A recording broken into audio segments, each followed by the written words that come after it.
You may have realized that being healthy feels different than it did in the past now that you're over 50. If you want to maximize your health potential but don't have time to read through overwhelming pages of Google links, this is the show for you. Welcome to Healthy Tips After 50. We love doing the research, finding solutions, talking to health experts, and learning what works and what doesn't. Now, your host. She spent the last 25 years dedicated to feeling her best and is here to share her best findings with you, Susan Rosen.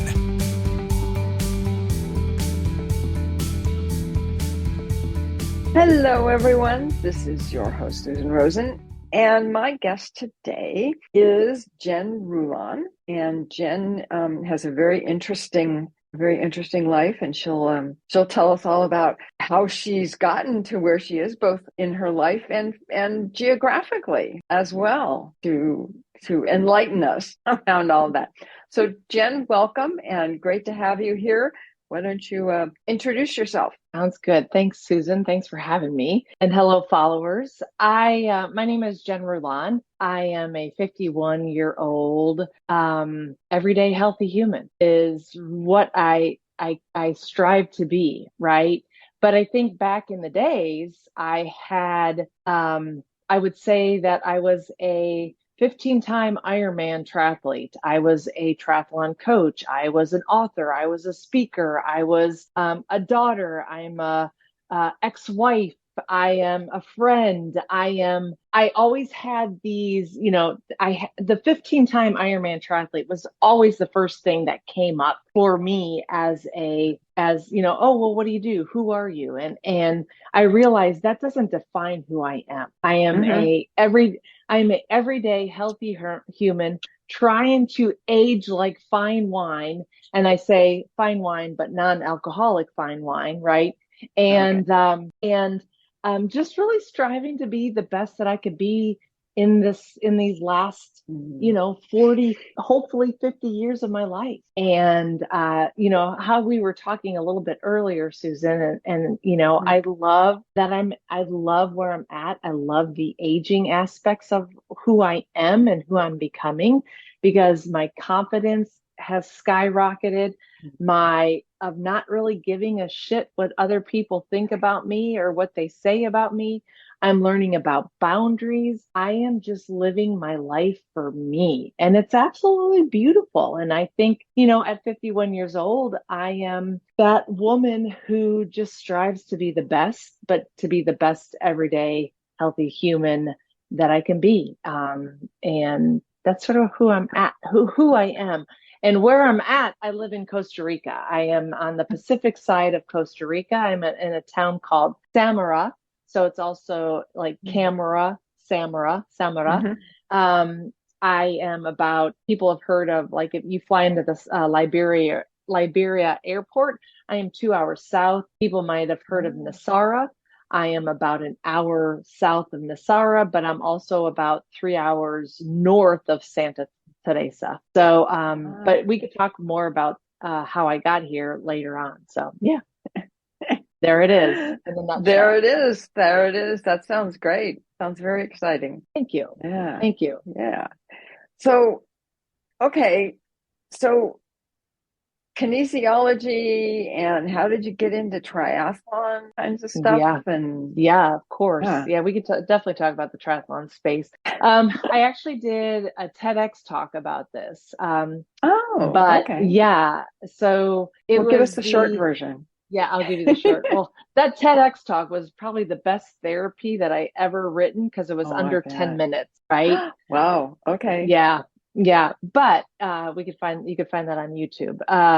So how I got into triathlon, it was the 1989 Ironman World Championship in Kona, Hawaii, on the ABC Wide World of Sports. And a lot of us will remember this because of our age, the thrill of victory and the agony of defeat, right? Yes. We could hear it. Yes. And it was Mark Allen and Dave Scott, and it was the Iron War that they called it over after a while. And these guys were running neck and neck. They were swimming, they were biking, they were running neck and neck, and they were just constant. And these guys were running under a 6 minute under a 6 minute pace. Like, Oh. It was insane. And I saw them cross the finish line. Mark Allen won that day. And then an hour later, the first female crossed, and it was Paula Newby Frazier at 9 hours. And I was 17 years old at the time. And I thought, she could do that. I could do that. And that was my mentality my whole life. I've been that way. Sort of like if I see a woman do it, then I'm like, heck, okay, I'll do that and raise you one or whatever, right? Yeah. I was very motivated by women. I mean, and so at the end of that, I remember going to my grandpa and I remember going to my mom. And I said, hey, by the way, by the time I'm 30, I'm going to do the Ironman World Championship, or I'm going to do an Ironman. And they were like, oh, okay. And my grandpa, who was definitely more of a father figure for me, my mom's dad, World War II vet, Purple Heart, Wow. award, like just an amazing human being. He said to me, he goes, well, when you go, I'll go with you, because I've been to Hawaii at the service and all this stuff. And I was like, oh my God, okay. So the TEDx talk, I always talk about, when I talk to my clients, when I talk to my athletes as a coach, I'll say, what is your why? What is your why? And the number one, I had two whys. The number one why was my grandfather, right? Why did I want to get to Kona? Because I wanted to almost like show grandpa, like, okay, grandpa, we're going to Hawaii together, right? And then the second why was interesting. And that's what my TEDx talk was about, was that I was trying to get validation from my dad. And because I couldn't compare, like I wasn't a football player, I wasn't a baseball player, or soccer, or, hockey or basketball, like my brother did, all of that. So my dad and my brother had that beautiful bond through sports. And so I thought maybe if I do something so extreme, that dad's going to notice me, right? And the TEDx talk really showed, like I said, it was amazing therapy for myself, because they usually are, yeah, because I realized after I did accomplish my first Ironman, and I accomplished Ironman Wisconsin in 2002. It was 6 weeks before my 31st birthday. So I did accomplish an Ironman by the time I was 30. I realized I didn't need my dad's validation anymore, because I just validated myself. Yeah. But something that was missing was it wasn't that Ironman. It wasn't the Ironman World Championship. I wanted to get to the Ironman World Championship for my grandpa, right? The crazy thing about this journey is that my grandfather died May of 2001. So my first Ironman was September of 2002. Oh, wow. So even though I had this why, it was still in my head for getting to Kona. I still wanted to get to Kona because I wanted to. I still get emotional thinking about this to this day. And I did Kona in 2000. So long story short, I did make it to Ironman World Championship in Kona. I got there in 2017. And so I did 12 Ironmans. Wow. Yeah, I did 12 Ironmans before I qualified. And I qualified at Ironman Mont Tremblant in Canada. I was third in my age group, and I knew that I qualified. But I had to, that next day, I had to hear from Mike Riley, who is the voice of Ironman. He has recently retired. Okay. But long story short, I heard him say, Jen, do you want to go to Kona? And I said, yes, take me to Kona. And then, so once again, my grandfather was very big in my world. And when he passed in May of 2021 or 2001, I remember I was out training in San Antonio, and I lived in Texas for 25 years, and I was out there training. And I remember saying to myself, why am I out here? My grandfather just passed away, like the man that has given me like purpose in life, right? Like he was the top dog in my world, right? And Mhm. all of a sudden he's gone. And I remember crossing the hill in San Antonio. And I remember a swarm of yellow butterflies just Oh, flying all over wow. me. And I was like, whoa, what's happening? And I Yeah. realized it was grandpa. It was my grandpa. And butterflies have played a role in this whole journey of my life since Wow. him passing. Even to Yeah. this day in Costa Rica, like I will see butterflies on the beach. I'll be like, "Hi, Grandpa." And but I remember at in Kona, I remember coming down and turning the corner to Alihi Drive, and that Uh-huh. was the finish line. And I see my mom. So I see my mom.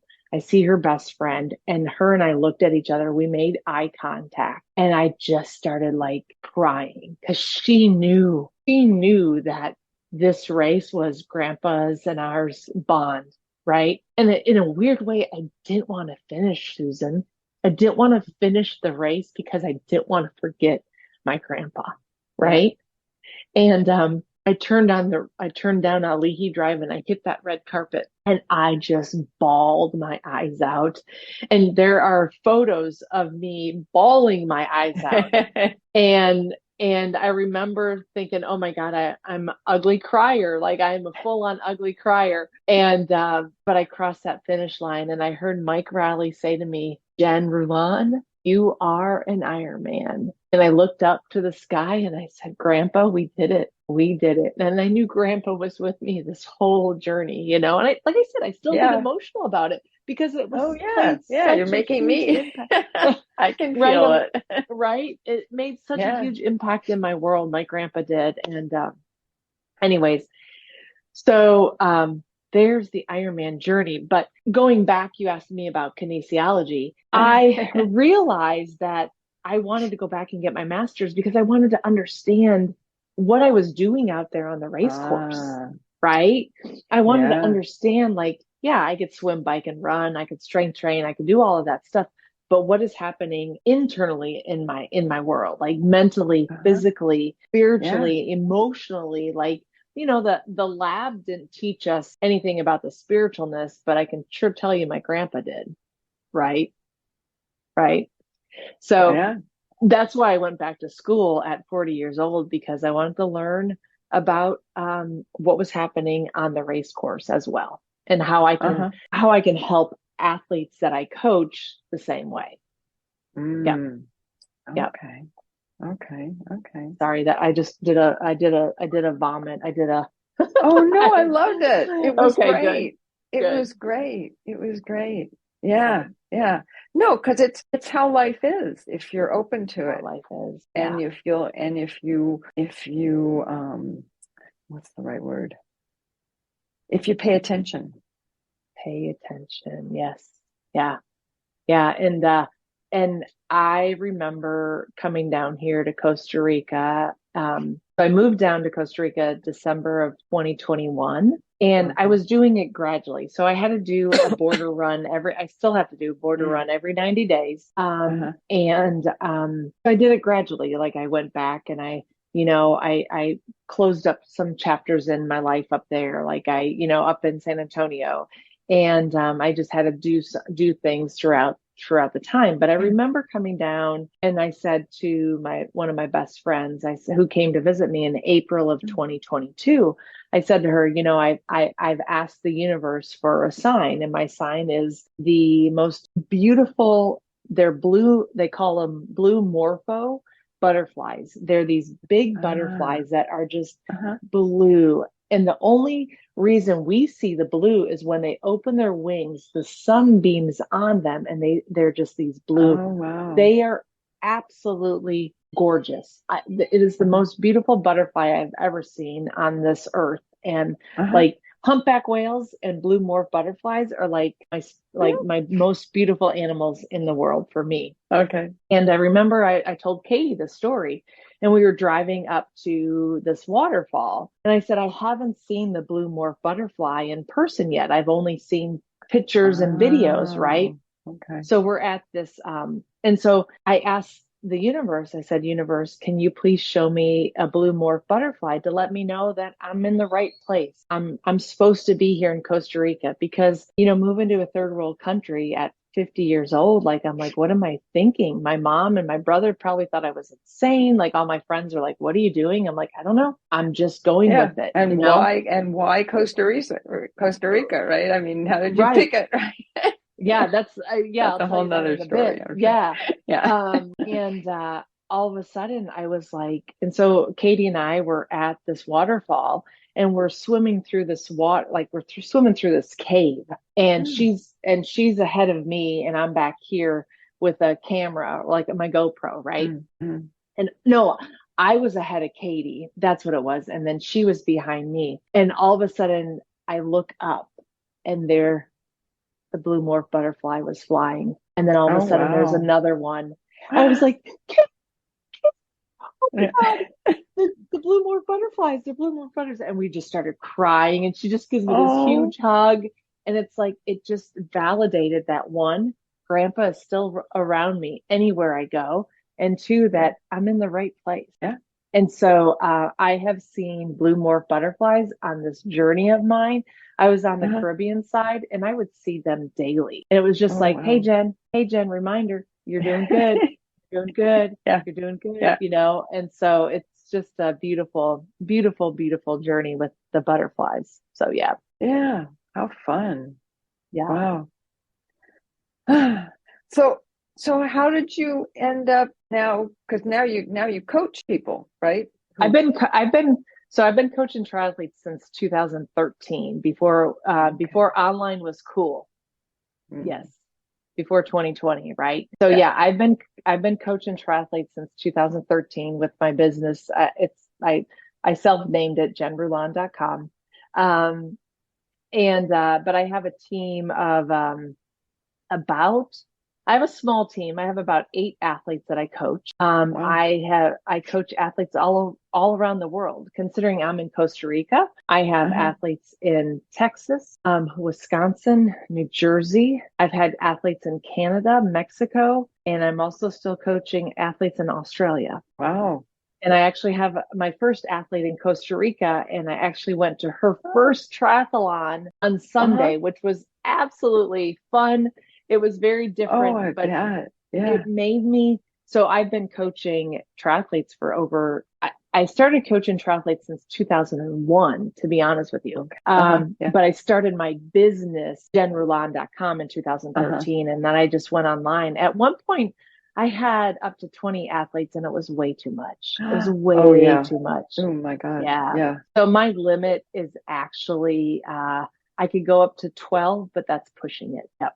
Yeah. Yeah. Yeah. No, Yeah. that makes sense. That Yeah. makes sense. I mean, I do, I don't want to say regular coaching because it's not, it's not a matter of regular or irregular, Right. but, um, and I'm just doing it, on Zoom Yeah. and it's, yeah, it's tiring. Tiring. It's Yeah. very tiring, it's good. It's And, wonderful. Right. yeah, exciting isn't the right word, but it's energizing at the same It time. is. But at the Yeah. same, and then you finish, and it's like, okay, I Yes. gotta go for a walk, or I gotta, just to Right. You got to go clear. ground your, yes. Yeah. Well, I mean, that's a great example because this past week I had my very first active travel in Costa Rica with Coach Jen clients. So I had 2 clients that came down. I was their guide. I was their fitness person. I was their Uber. I was their photographer. And I planned Yeah. everything for 7 days in Costa Rica, right?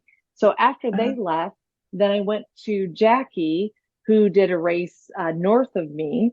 And so I was just close by. And so like Sunday I got home, and by like 2:30 or by 8:30 that night, I was falling asleep. Like I was just so mentally drained. And Yeah. people don't understand like the amount of energy that we give as coaches or as guides or whatever that might be, Yeah. right? So Right. so Yeah. yesterday I knew I had my podcast interview with you. I had my own podcast interviews for the Right. Everyday Healthy Human Uh-huh. podcast that's launching Yeah. in Yes, you'll have to July. tell us about Got to that. plug Uh-huh. that, right? Yeah. But I have like 4 interviews this week, but I knew yesterday on Monday I just had to just disconnect, right? because I needed the energy for you. I needed the energy for my own podcast. So I get it. Like it can take a role for sure. Yeah. Yeah. Oh no, absolutely. Absolutely. Yeah. Yeah. Yeah. And you want to be there for your your coachees, the 100%. people, Right. that you're who you're trying to help. You don't want them saying, well, what were you thinking about? Because I'm not, obviously it wasn't me, right? Right. Right. Exactly. Kind of Exactly. thing. Yes. But Yes. yeah, yeah. It's interesting. It's interesting. Yeah. Yeah. Yeah. Good. Yeah. So so tell me, I mentioned it before we came on, but tell me a little bit, let's talk about, you don't have to tell me, but let's talk about exercise and Yeah. getting older and Yeah. what to do and what not to do and Right. where do you push it and where do you not push it? Right. Because Yeah. when you're 20 years old, you push it just normally. I mean, that's just Right. life, right? Right. Right. When you Yeah. hit 50, it's kind of not Yeah. quite the same. Yeah. Yeah. The recovery time is Mm, takes much longer, right? I mhm. mean, even for me, because I was so tired, I didn't go work out yesterday because I knew that I would have probably pushed, like the ego would have gotten in the Mm, way. And I knew yeah. that about myself, right? Mhm. So it's sort of what we talked about before we jumped on, but as we know, Yeah. or maybe people don't know, or the followers, that muscle mass does decrease 3 to 8% per decade after 30 years old, right? Mm, So every decade we start losing that muscle mass. Now, yeah. the decline is even higher after 60 years old. Yeah. So here I was, a triathlete I did 4 Ironmans. Then I took a break because we were trying to have kids at that point. My ex-husband and I were trying to have kids. I thought that was the next thing to do, but we've already discussed that, right? Yeah, Never right. would want kids. That's a whole other Discussion, right? Yeah. podcast, right? But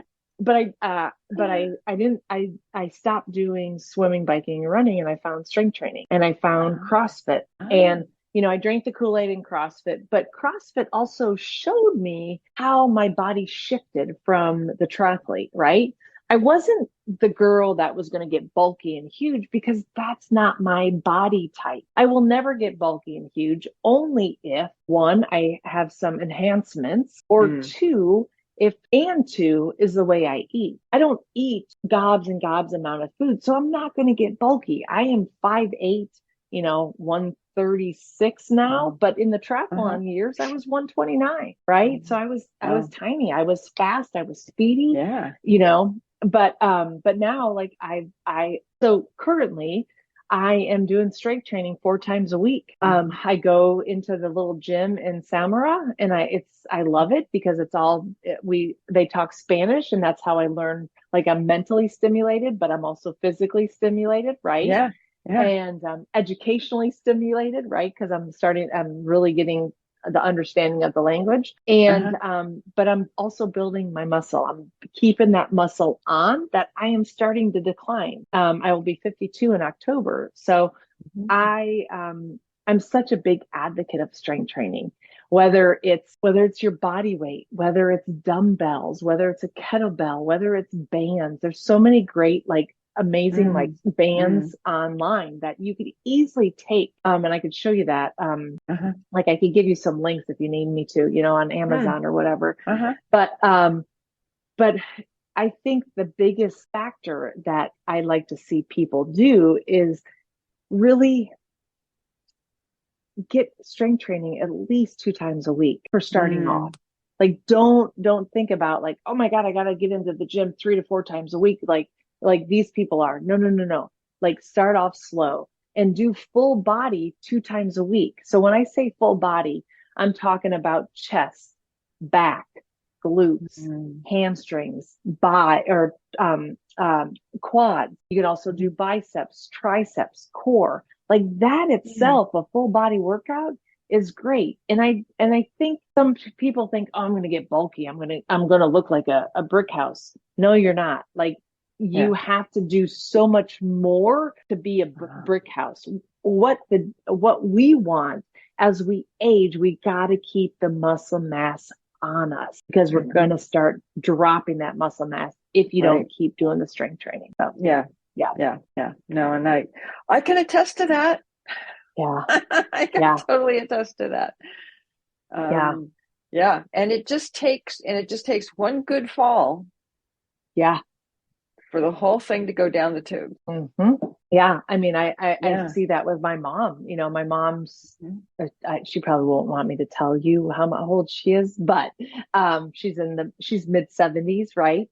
And I remember watching her fall in front of my eyes, and it just broke my heart. And, you know, she's like, I got to do physical therapy now because of my shoulder. I'm like, 100% you do, but you have to do this continuously.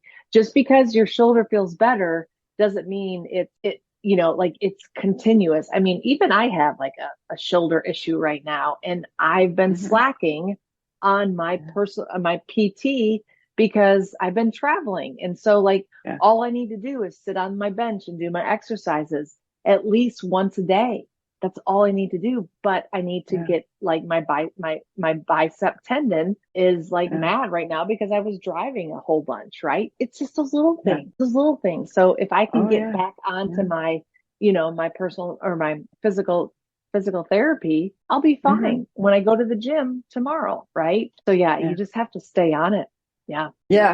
Oh no, exactly. And that's, you know, because I went to the gym a lot. I mean, it wasn't not like a triathlete or any of that kind of stuff, but I mean, but I went on a regular basis, and I had my, you know, I had a coach who sometimes would, you know, tell me some things or give me some workouts and stuff. Right. And then right before COVID hit, it was September of 2019. I took a fall. I tripped. I was out running and I was, you know, doing walking and running and stuff. But and I was being really careful because there's this one part near our house around where there's this broken tile that's just sitting there. So I was being very careful about that and careful about something else. Did not see the sprinkler head that was sticking up that was the same color as the dirt, about yay big, and hit it with my shoe when I was running. And went down. And as it turns out, I broke my collarbone. Did you really? Yep. Oh. Yep. And and it's one of those things, and I'd never had this happen before, but I lost all strength from that in my body.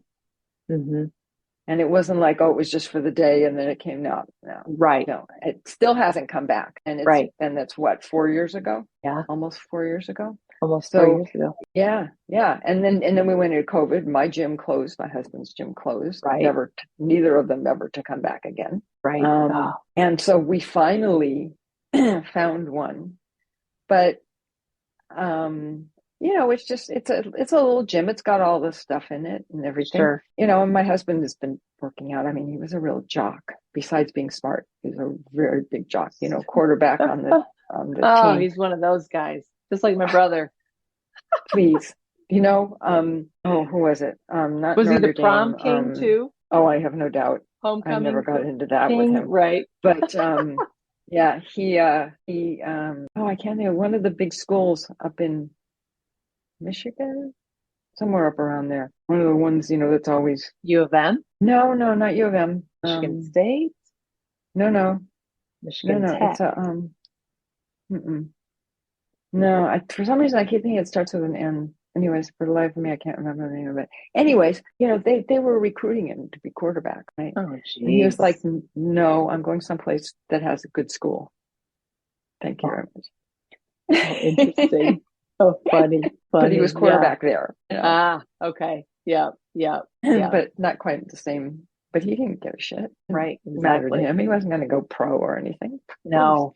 Right. Not interested in that. No, not at all. Yeah. So, it's so funny. So he goes to the gym. In fact, he went yesterday and I didn't go. I have a problem with my arm. I did something in January and it still hadn't healed with a tendon or something. Okay. Lots of fun. Well, and that's, you know, and that's the thing, like as so a typical. coach, right. As a coach, I'll say, well, what have you been doing for it? You know, are you doing your physical therapy? Are you, you know, like, have you been to the doctors?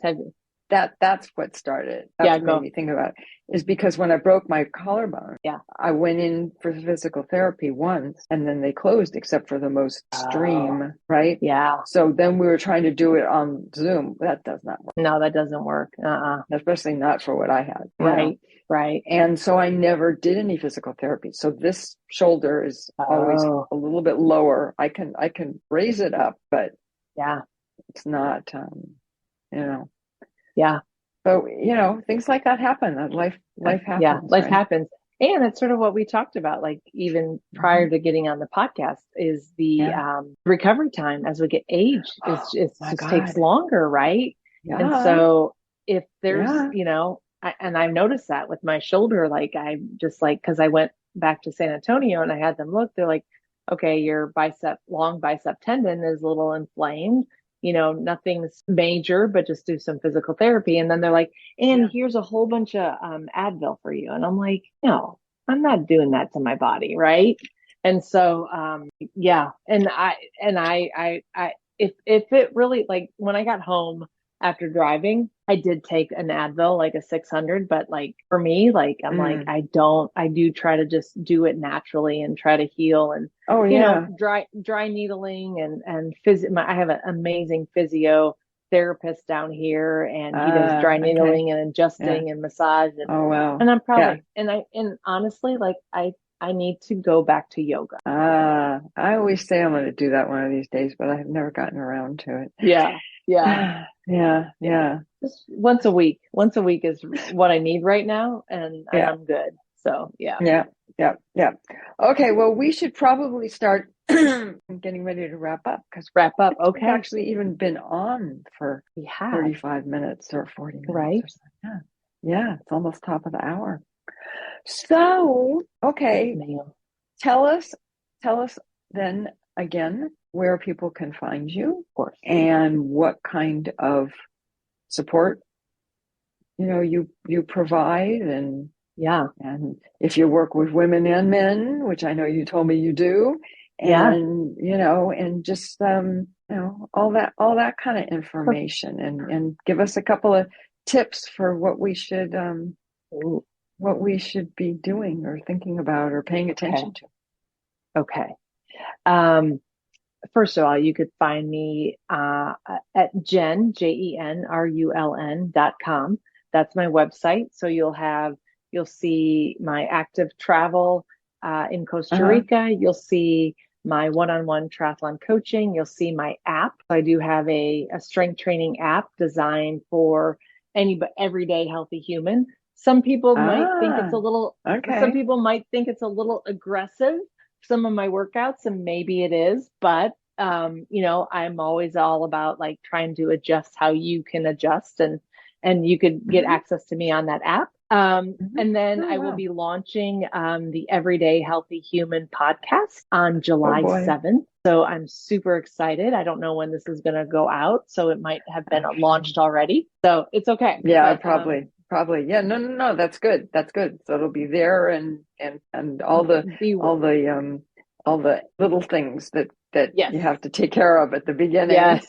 Yes. will be over with, and you'll be on your way. Bingo. Yeah. And you could also find me on Instagram, Coach Jen Rulon, or you could go to Rulon Racing, or you can go to Everyday Healthy Human Podcast. So I'm a big Instagrammer, and I'm on Facebook, but I'm just, my return on investment on Instagram is fantastic. If you are, I don't expect people to do an Ironman, half Ironman, marathon, whatever that might be, right? But what I do crave people to do is to really become the best version of themselves. And it starts, how I see it, it starts physically. Right? Whether you're walking 10,000 steps a day, whether you're in the gym 2 times a week, whether you're taking yoga, whether you're jumping on your beach cruiser, or you're riding your bike with your grandkids, or your daughter and their kids, whatever that might be, right? Primarily it starts physically. And then once you start figuring out and building that confidence physically, you're going to start seeing things emotionally. And emotionally might be going and doing meditation, might be journaling, whatever that might be, right? I also, and we talked a little bit about the spiritualness and really digging deep, whatever your higher power is, whether that's God, the universe, whatever that word is. I think there's a beautiful blend of the mind, body, and soul or spirit. And so if you could start physically for yourself and figure out that why, it's going to do wonders for you long-term, emotionally and spiritually. Yeah. I agree. Thanks. I agree. One last thing, I guess I should plug my book. You should. Right.